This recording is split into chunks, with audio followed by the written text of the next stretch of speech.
मगड़ा block प्रशासन पक्षर सुभद्रा योजना कार्यक्रम अनुष्ठित।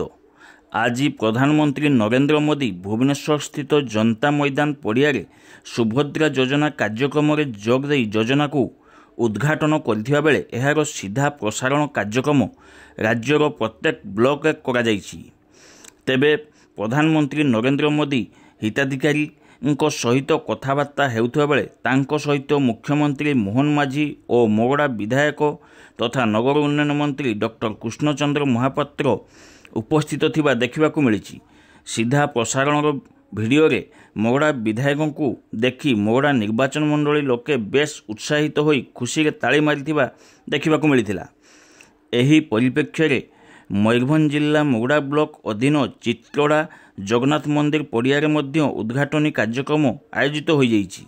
उक्त कार्यक्रम रे मुख्य अतिथि भावे ब्लॉक उपाध्यक्षा जेमामणि महांत, मगड़ा बीडीओ अणाक नायक, एई मोतीलाल तोंग, जिला मिशन शक्ति सभापति विष्णुप्रिया दास, सीडीपीओ बिटू टुडू, किसान तांडी गोष्ठी स्वास्थ्य केन्द्र अधिकारी हामिरा मुर्मू प्रमुख मंचासीन थिले।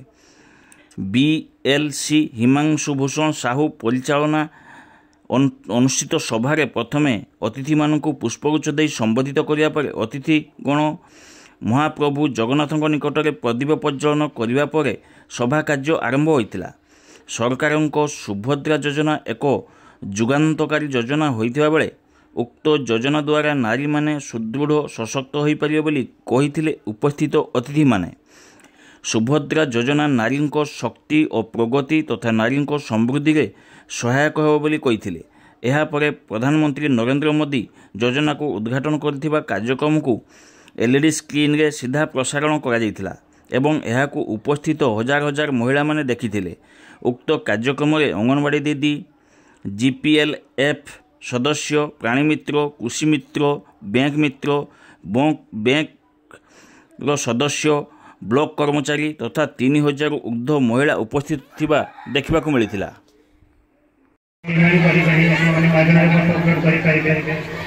करी